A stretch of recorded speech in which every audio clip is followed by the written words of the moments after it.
Greetings, folks. The one thing you will have noticed is that there was no company attached to this, and as we were coming here, I was in transition between companies. So I'm staying in the industry, have the pleasure of having at least one colleague here. I can tell you that I'm now joining the HP team, so I'm really quite excited about that. Thank you, Hal.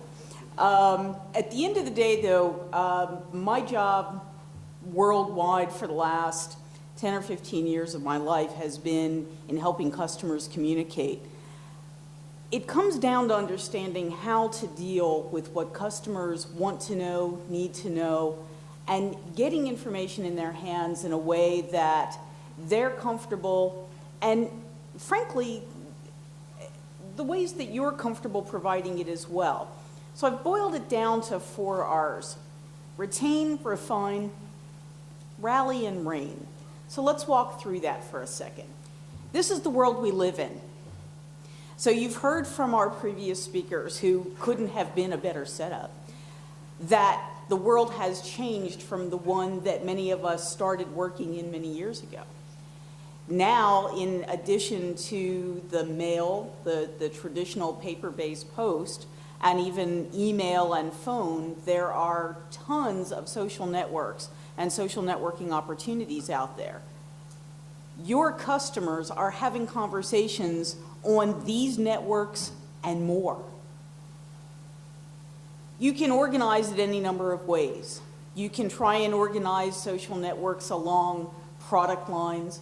You can try to organize your understanding of how your customers communicate based on how your products interact with them, how your customers interact with each other, how they interact with their own social networks through their hobbies, the sports, and their other affiliations.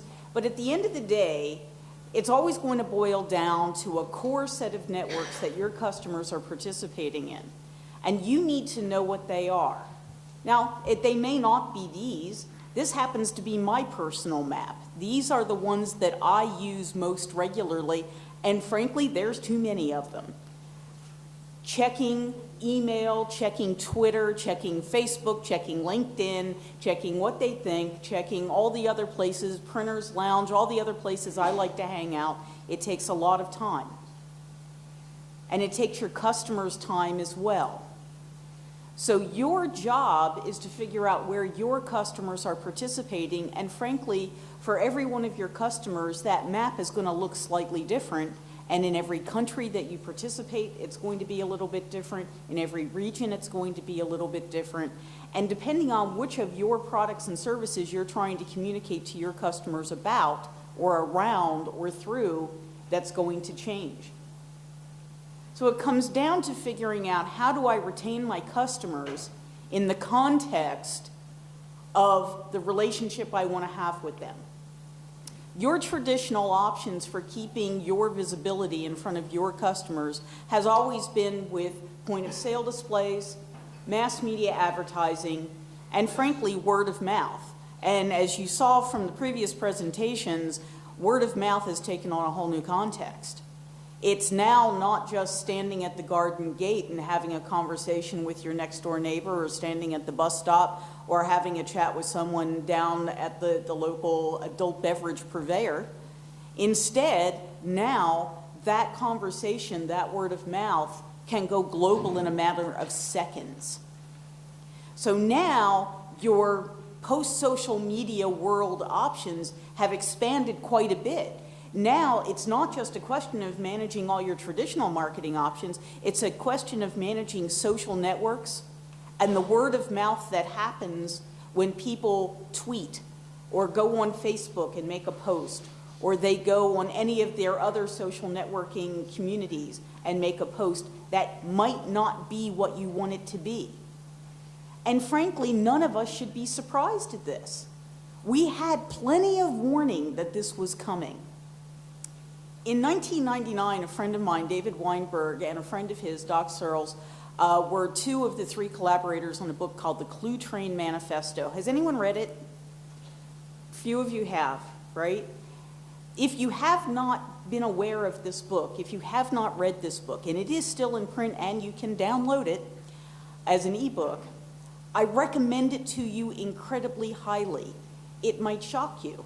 You might discover that your brand name, your company, is actually mentioned in this book. Because this is one of the first books that made it to the international bestseller in business book lists that talked about the social conversation that's going on among our customers. It's the first time someone actually sat down and codified what happens when you lose control of your brand among your customers. They came up with 95 theses, sort of like Martin Luther and banging it on the church door, except that this time it was all about how customers interact.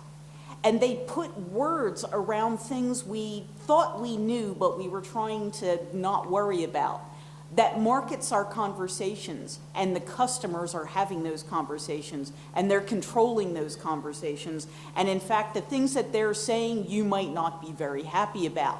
And just closing your eyes to them doesn't work anymore. Because if they start speaking ill of your brand, and of your services, and of how you provide them, as you saw on the tweets in the previous presentations, it can have severe dramatic impact for your ability to grow your business, maintain your business, and do business with your partners worldwide.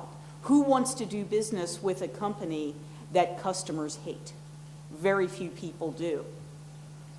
The thing about the work that Doc Searles and David Weinberg did is that they actually put some very rational thought to it. David's actually a doctorate in philosophy. He's one of my favorite people to listen to because he looks at the world, at the business world, with a slightly different point of view. And Doc is a hardcore technologist, looking at things through the prism of bits and bytes. And when you put these two together, you get some really interesting thought. One of the things they tried to do was create an elevator speech, and they actually call this the elevator speech. What they tried to do was build that one slide, if you will, they actually called it a bumper sticker, that would help managers of brands worldwide understand what risk they were at. And I'm hoping that you'll see what risk you are at, because frankly you are. I want you to think about refining how you talk to your customers. If you're not participating in these areas, your brand is at risk. If you don't have control over how you're being portrayed in these venues and the many, many more you saw on the first slide, thank you, then you will find that you're losing control of your brand. And no one wants that, and no one can afford it. If you don't know who you are talking to and how they are talking to each other, you can't possibly control it. This is actually from a group I found on Twitter called Authority. And it's ETHORITY if you're looking for it. And what they do is they try to map how conversations happen. And that big brown ball up there, for those of you in the back trying to figure out what's underneath those balls, that's Facebook. And that's an international view of how much of the social international conversation is consumed by Facebook versus LinkedIn, Flickr, Twitter.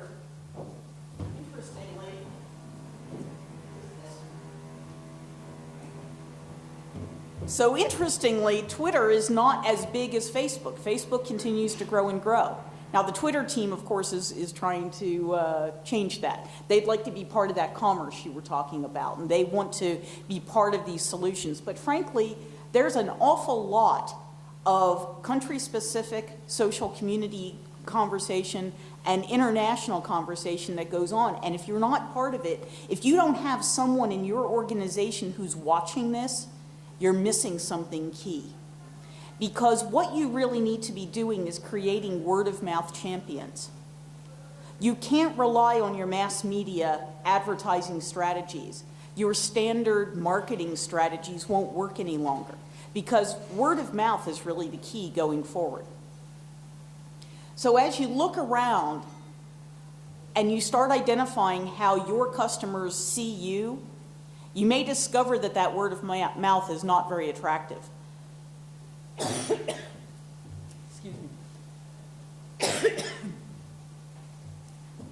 If someone could pour me a glass of water, that would be great, because I just actually swallowed air somehow. So, a third of consumers are champions. Oh, thank you so much. And 9 of 10 word-of-mouth champions belong to one or more loyalty groups. You can see the logarithmic relationship that happens when people start talking about your brand. So if they start saying nice things, well, they don't post it so much, do they? That was one of the things we've learned. But they will say negative things very quickly. And if someone is unhappy with your brand in one network, they'll share it across other networks. The interesting thing is, Colloquy did some research. They're saying that there's a 20% decline in word-of-mouth opinion sharing about companies. And the decline is interesting, because you would think, well, maybe we're safer because people aren't talking about companies so much. The fact remains that while brand names aren't mentioned as much in the word-of-mouth research that they showed, what is true is that people are still talking about poor service, and sometimes they don't mention the brand, but it's very easy to identify who they're upset with. If you're a postal operator worldwide, you may or may not know whether you have a Twitter presence or not. These are organizations that do have Twitter accounts. Just having an account on Twitter, a Facebook fan page, a company page on LinkedIn, or on any of the other social networks does not mean you're using it well and doesn't make you hip and with it. Just having it doesn't do it. It is absolutely necessary that you understand what happens when you create the account and that somebody's watching the store. Sadly, not everyone is.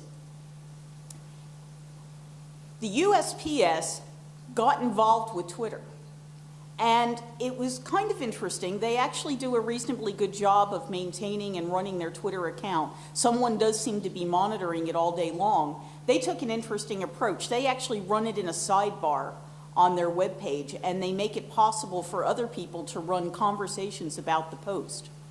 And that's kind of interesting. It's not edited, it's not moderated. But think about that in terms of your brand. Do you want your brand to be associated with a conversation about your brand that you're not in control of? You may, but you may not. But if you haven't even thought about it, someone else is making that decision for you. The market is making that decision. Oops.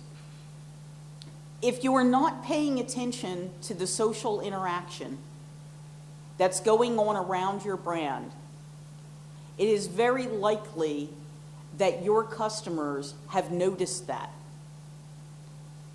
And they're more than willing to share that with their friends. So if there's no one in your organization who has in their job description social media, this would be an excellent time to add that person. Because if you're going to retain your customers, you're going to have to be able to communicate with them through these many, many means. You're going to need to rally your customers together, to bring them to your brand so that they understand how valuable you believe they are and that you are valuable to them. You have to make them understand why they should listen to you. You have to make them understand that you are different from the other people providing services in your space. You have to make sure that they understand why they should be engaging with you. And frankly, if you're not carrying on the conversation, they're going to carry it on behind your back. And that's not safe for you. It's not safe for your brand. It doesn't matter where you are in the world. And if you believe that you are in a protected environment, and maybe you're the only operator in your country or in your region providing a specific kind of service, it's a bad way to look at the world, because there's always someone looking at coming into your market. So how are you carrying on the conversation? Don't do this. Don't set up a Twitter account and then abandon it. Because if you do this, it will come back and bite you. So I pulled this off last week. Notice that the last Twitter from the Post Office UK, which is not the Royal Mail, was the 28th of September. That's the last interaction they've had on that account. That's not good. Here's how to do it correctly. Royal Mail and Correios both do this amazingly well. Not only did they post as part of their Twitter profile when they will be online and when you can interact with them online, but they also have an ongoing conversation and they resolve problems. I followed Airlines Angel through a whole series of tweets. A package didn't get delivered, she was unhappy, she tweeted it, and when she tweeted it, she didn't direct it to the Royal Mail. She just tweeted it, I'm unhappy. And they reached out to her. And if you followed it, they took it all the way to conclusion. The folks at Correios, they do the same thing. This tweet here on the right is they were celebrating their 1,000th tweet. They were just so thrilled. But frankly, this is a great way for them to interact with a whole new generation of potential customers who think that this is their who believe that this is their primary form of communication. This is the way to do it correctly. These don't happen by themselves. You don't assign a part-time intern to be your social media person. It's a bad idea. This is a full-time job if you're going to jump into social media. In addition to solving problems, you need to be prepared to educate. You need some good conversation starters if you're going to participate on Facebook or in Twitter or in LinkedIn or anywhere else.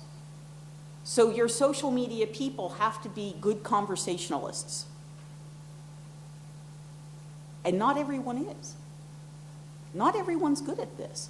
And your traditional marketing people may be the wrong people to assign to this because they may not be your best conversationalists. You need people who understand how to talk and engage. And then you need to rein on your market. You need to set a path and execute. And if you do that, you can be quite successful. It takes auditing your social media skills, and you may discover you really don't have them in your organization. You may need to go out and hire them. Or you may find that some of your team members are highly inclined towards it and are the perfect fit for this new style of communication. And then decide ahead of time what's important. Set your internal expectations of how you're going to engage. Because if you don't, it's going to get away from you. If you don't manage social media, it will manage you. There is no question. And if you don't set internal and external expectations, it will become the thing everyone dreads dealing with. And that's never good for marketing. So do it or do not. Maybe it's best for you to avoid it entirely. Maybe it's best for you not to have a Twitter account or a Facebook account. But if you decide you are going to do it, make sure that you jump in with both feet, that you fully manage it. Because if you don't, it can be highly detrimental to your brand. Be prepared to engage in that honest conversation with your customer so that they know you find them valuable. Keep it short, keep it sweet, keep it straightforward, and never lie online because it doesn't go away. A tweet doesn't disappear. It gets archived. People get access to them. And they can come back to bite you months and months later. If you're not sure where to get help, if this is so new that you're still trying to get your arms around it, there's some really great resources out on the web. Clue Train Manifesto recommended highly, but also these places. Social-media.alltop.com is Guy Kawasaki. I don't know if you remember Guy Kawasaki from his Apple Evangelist days. It's one of the reasons I like him. He's an evangelist. And Guy Kawasaki's got a new environment conversation starter community called Alltop, and he's got a tremendous number of free resources out there. The DMA, the Direct Marketing Association, does a great job. And oddly, the U.S. Army, you would not have thought of them as a resource, but the U.S. Army's social media handbook, issued in January of 2011, downloadable for free, is an amazing guide of how to do it right, which you wouldn't have expected from the U.S. Army. And finally, Print in the Mix from Rochester Institute of Technology. These are all great places to get unbiased help so that you can build your own methodology for approaching social media. I hope it was useful. And if it was, let the organizers know. And if it wasn't, please let me know. Thank you.